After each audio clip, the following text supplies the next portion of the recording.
So today, the boys were in my house alone for about a half an hour, and it's amazing the damage 4 boys can do in half an hour. They ate almost an entire loaf of bread.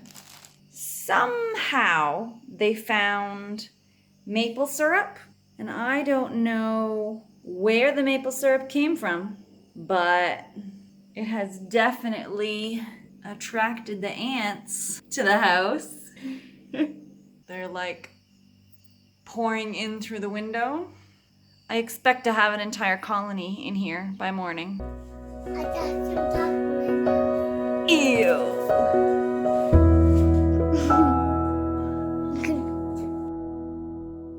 I would like to point out that the boys are not the only ones who are really good at making a mess in a very short period of time. The other day, this happened when I laid down to have a nap. It looked immaculate. And when I woke up,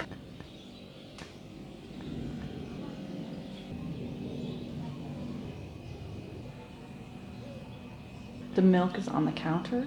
You'll notice the garbage is still empty. Hey everybody, my name is Erin.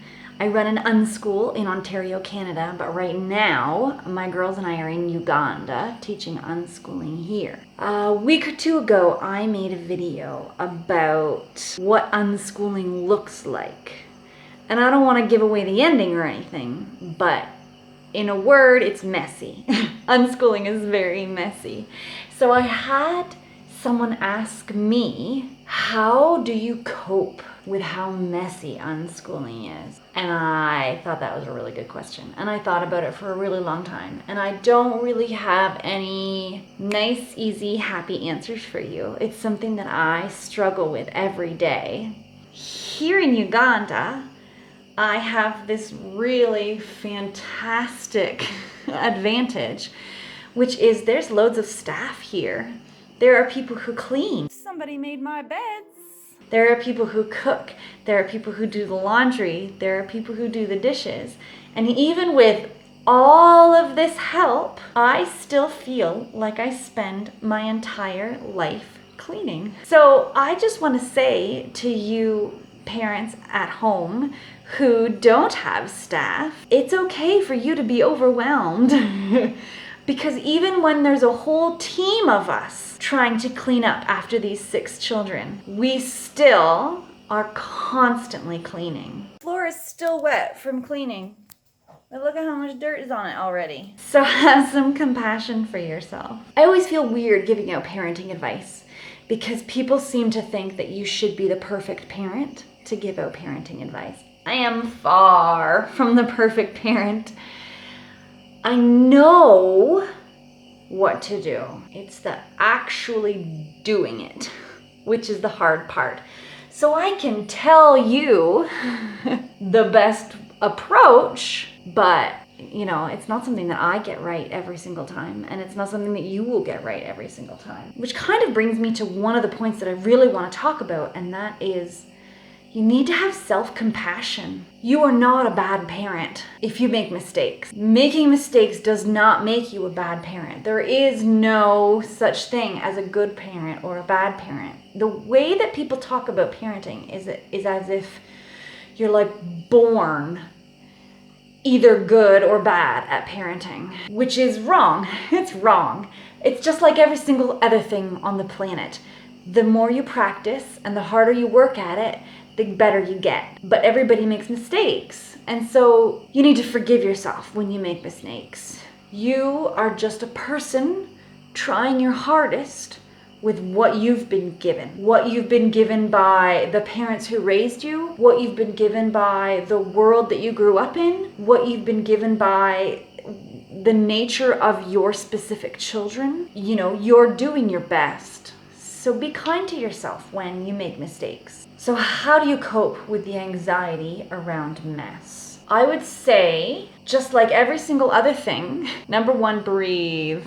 Breathe. When your fight or flight reflex kicks in, which is what anxiety is. Anxiety is when your fight or flight reflex kicks in disproportionately to the threat. So like your brain is up here, like being chased by a bear, when really it's just there's some glue all over the floor. That's what anxiety is. So with all things anxiety related, the most important thing is to breathe slowly and calmly and deeply. Because when you're being chased by a bear, you don't breathe slowly and calmly and deeply.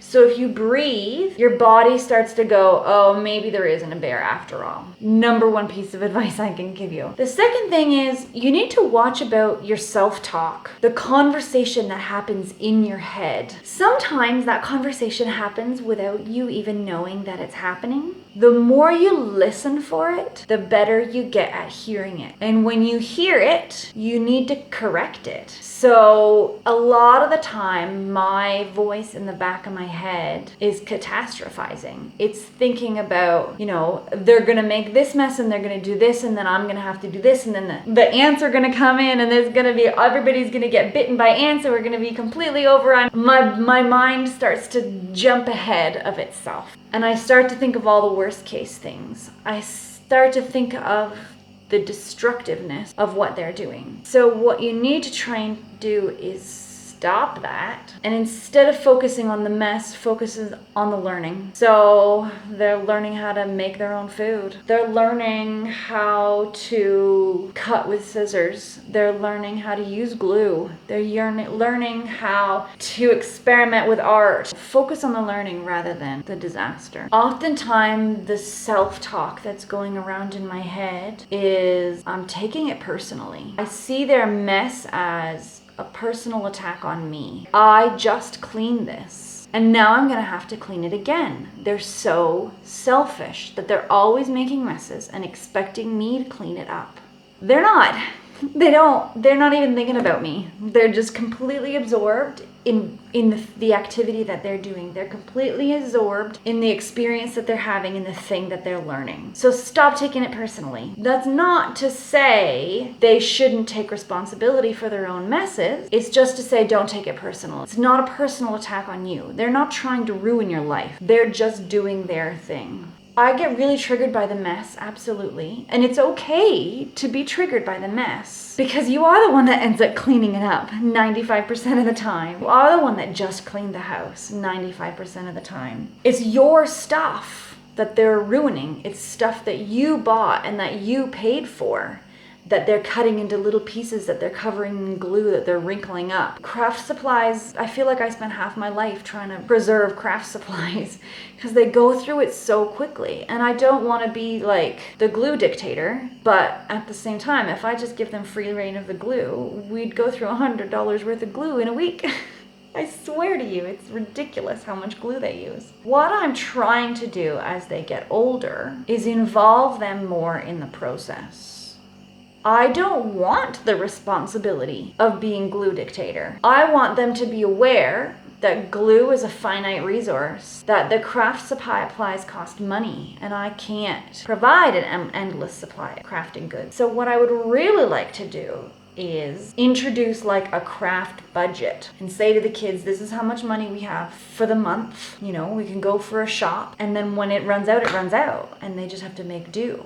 And I imagine it's going to take a long time to get used to that, especially because my ADHD girl has a really hard time thinking through to the future and anticipating consequences. So I don't know if that plan's going to work, but we'll try it. So the other thing I really struggle with around mess is the cleanup. In the radical unschooling community, they say, if you're the one that wants to clean house, then you should clean it up. And in the long run, your children will decide that they also like a clean house. In theory, I appreciate the logic behind that, but in reality, I can't shake this feeling of, it's almost humiliation that I am constantly cleaning up after these people who put zero thought into what I would like to be doing with my time.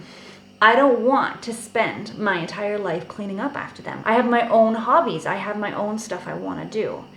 Being their personal servant is not on that list. So I need them for my mental health. I need them to help me cleaning up. Getting them to help clean up is another issue. Traditional parenting has two tools in the toolkit to get children to do the things they don't want to do: punishment and rewards, ever popularly known as the carrot and the stick. The problem with the carrot and the stick is that they only motivate children if I'm here, threatening punishments and promising rewards. If I'm not here with punishments and rewards, then the kids have no motivation to do it. Really, you want your kids to do the right thing because it's the right thing to do, not because there's something in it for them. How to get them to do that is really tricky, especially when you have an ADHD child, because an ADHD child, and many children who are not ADHD, I mean, heck, even I do it. I look at this mess and I'm just overwhelmed and I don't even know where to begin. When I'm doing a good job at being a parent, I coach the children on how to clean up. So we break it into smaller jobs. We categorize things. We say, pick up everything white first. Pick up everything that's a piece of paper first. Make a story with the things that you're picking up so that it doesn't seem like such a chore. I try to give them tools to make the task of cleaning up less daunting. And in theory, that's a skill that they can use for their whole life. The other question that was asked of me, how do you teach your child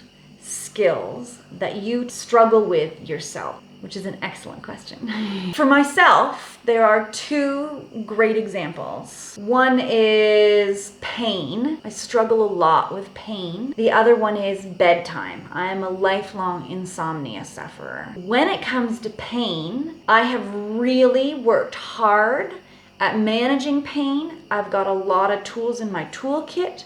I feel very capable of coping with pain because I've worked really hard on it. I feel like I've climbed that mountain. And so I can share the tools from my toolkit with my daughter. I can mostly do that without being triggered too badly. Or at least I know how to calm myself when I'm being triggered so that I can then help her. Bedtime, on the other hand, I have not learned how to cope with that. I really struggle with it. I still have insomnia. My daughter still has a hard time sleeping, and it very much triggers me. In particular, it's a problem because it comes at the end of the day when I just want them to go to bed so I can have 20 minutes to myself before I have to go to bed and do it all again tomorrow. That's often the narrative going through my head. You need to go to bed, or I'm not going to get any time off, and then I'm going to be all stressed out, and then tomorrow I'm going to be angry, and tomorrow's going to be a crummy day, and tomorrow we're going to fight all day, and I